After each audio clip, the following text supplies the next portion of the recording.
The original cartoon came out in 1937, and very evidently so. There's a big focus on her love story. It's really not about the love story at all, which is really, really wonderful. And whether or not she finds love along the way is anybody's guess until 2024.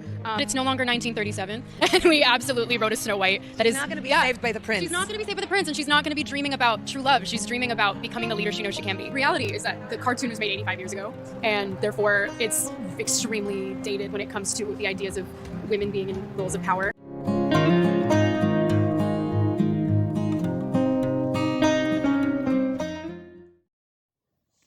This analysis is not going to be a hit piece on Rachel and Gal Gadot. I'm not going to talk about their appearance. I'm not going to talk about their personalities. I don't know these two women. What I am going to talk about is their views on love and this whole idea of being a girl boss and not needing a man to save you. That is what we are going to talk about, and especially how it affects the family unit and how that affects society in general. Can the issues, the social issues that we face in society today be traced back to this idea that true love bad, leadership, career excellence good? And why are these two women promoting this? And Gal Gadot is married, but back, not talking about her, just talking about her views.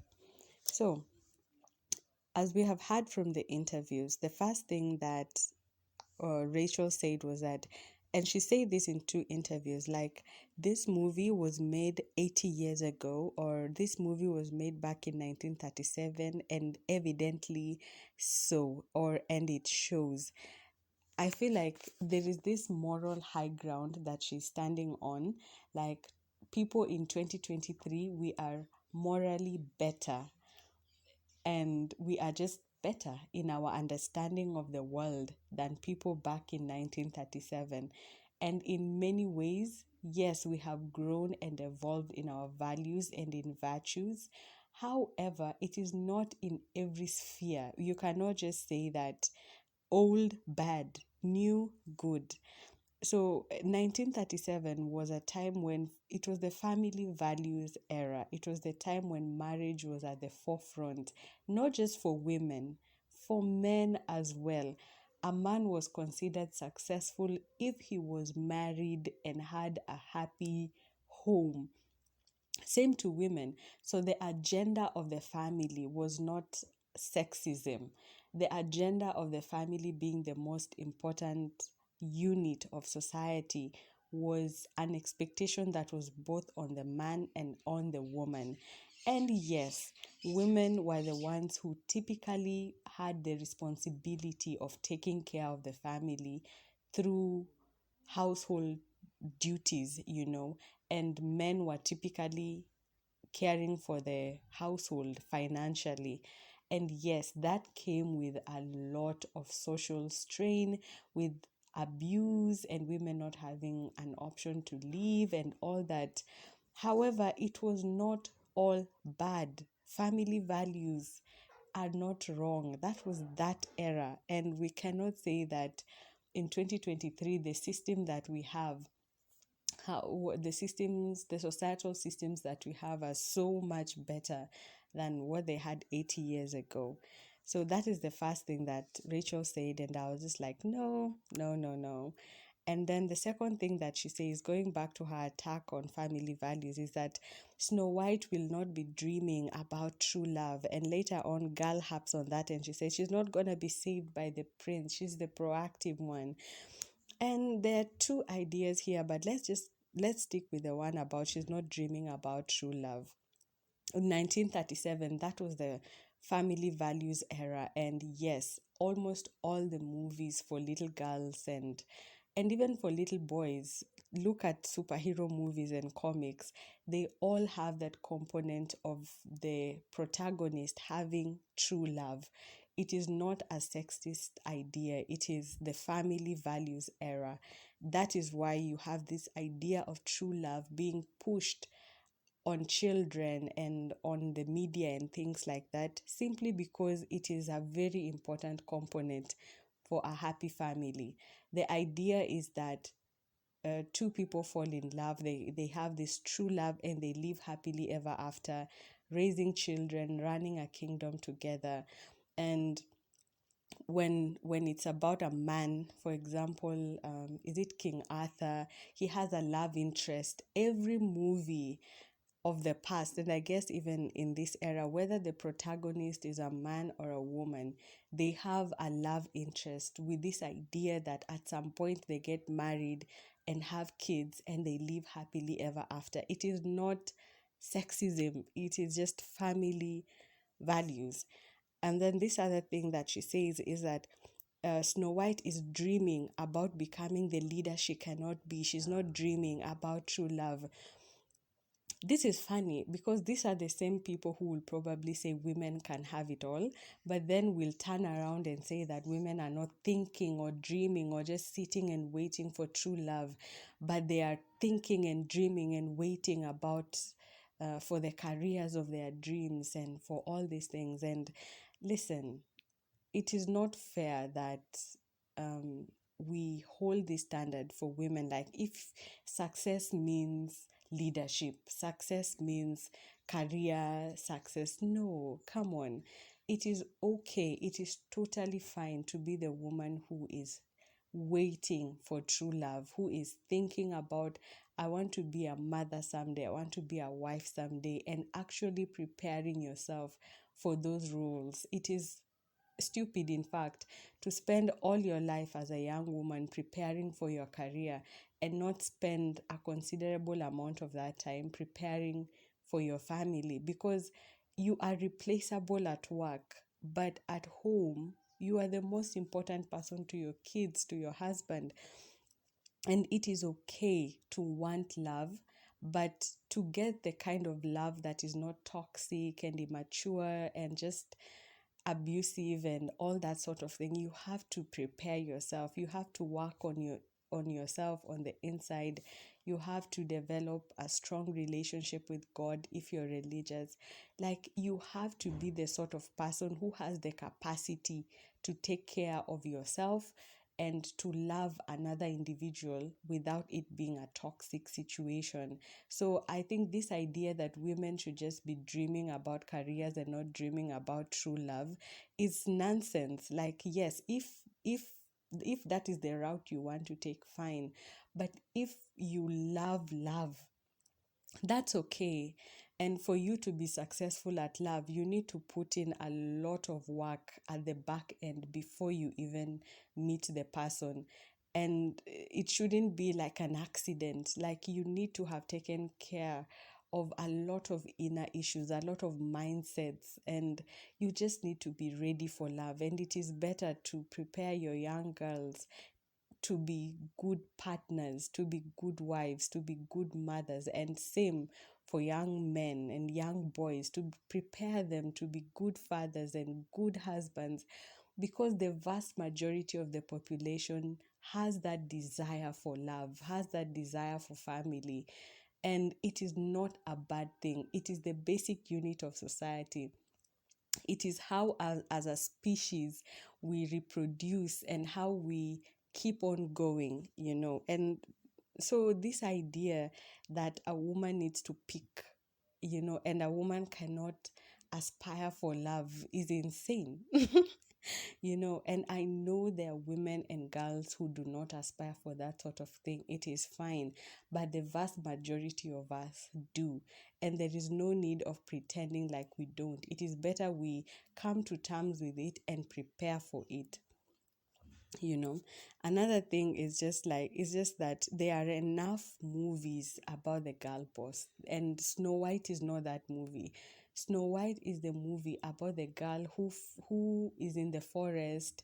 The princess is in the forest. She meets this prince. She falls in love with him. She never sees him. She runs away because she's in rags. She stays in with her, 7 dwarves. She's dreaming about him. He's looking for her because a princess getting lost is quite a big deal. And when he finally finds her, she's dead because she ate the poison apple, and he thinks she is dead, and He kisses her goodbye. He doesn't. So, this whole issue of consent, what? He kisses her goodbye because she thinks he is dead, and she wakes up and she throws her arms around him, and she's so happy to see him. And right there, anyway, he knows she wants him to kiss her, And so this whole, anyway, I digress. Let me go back to let me go back to the issue of family. So the United Nations in 2019 sent out this statement, and I want to read it in whole, and then we can just kind of break it down. It says, family stability is an essential component of social stability and social protection.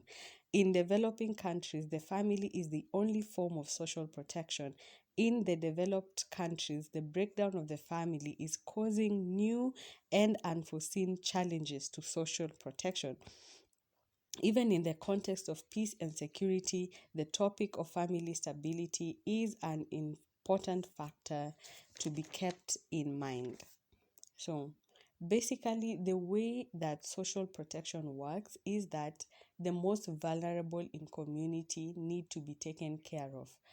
In the developing countries where I come from, it is the family unit that is primarily responsible for the most vulnerable people in society. That is children, the elderly, disabled, and all that sort of thing. In the West, it used to be the family, and for some people, it still is the family, but it is seen mainly as a responsibility of the state, where you have welfare and things like that, where it is the role of the state to take care of the less privileged. I'll give you an example. When my mom's sister died, it is my mom who took care of her kids, and the rest of the family took care of the kids. So there is no plan for orphans from the government side. It is assumed that the orphan is taken care of by other family members. It is assumed that the elderly will be taken care of by their children. It is assumed that the disabled will be taken care of by their families. So the family really is the number one social protection unit. The problem comes in where there is a breakdown of the family. Then you see that vulnerable people in society are then left out in the streets, and the government really struggles to keep up with such people. For example, you have a situation where a marriage breaks down and the wife leaves the husband and goes to live in another town all by themselves without any connection with either her family or his family. And if she dies while she is there or something happens to her, her children then have nobody. They become homeless and issues like that. So, for example, even if you have a drug addict in your family, it is assumed that it is the role of the family to take care of that drug addict. It is not the government isn't given, nobody looks at the government for help. So, in developing countries, definitely that is our situation. And even in the developed countries, you see that more and more as the family breaks down, the governments are having a harder and harder time to give social protection to all the vulnerable people in their society. Even America cannot keep up with all the people who need assistance because their family members are just nowhere to be seen. So, for that reason, the United Nations is actually saying that family stability is an essential component of social stability and social protection. And the reality is that one of the biggest ingredients to a stable family is two parents who love each other and respect each other. And that is why, like, just as a way of bringing all this to completion, is that it is good for Snow White to dream about true love, and it is good for the prince to dream about true love. It is good for two grown adults to want to be suitable partners to another grown adult. It is good that we have strong families for the sake of society, and there has been a lot of studies that have been done about children from single parent households and children from cohabiting households where two people are not married but have children and they are just living together, and the difference between those types of situations vis-a-vis children who grow up from families where the father and the mother are actually married is staggering. I will try and link some of those studies in the description, and you can just go and look for them by yourself. Like, you will be shocked. Like, truly, truly, the best place for a child to grow up in is in a family with a mother and a father who love each other and who respect each other and raise the children right, who are married, not cohabiting, who are married. So that's just it. So all these ideas that, don't dream about true love, dream about leadership. Okay, it is fine. Dream about leadership, dream about the career, but it is okay to dream about true love and to look for it and to pray about it. And some of us don't even have aspirations for being great leaders. Like, I just know if I take care of my family well, I have led my family. And if I take care of my family well, I am changing the world. And if I help other families around me, I am changing the world. And that's okay as well. It is okay for the girl whose only aspiration is to be a good mother and a good wife, kind of like me. So, the end. I hope you got some value out of all my rambling, 16 minutes of rambling, and I hope you stick around. I'm not sure what to talk about next. If you stayed around this long, then you should definitely tell me what you want to hear from me next. Thank you.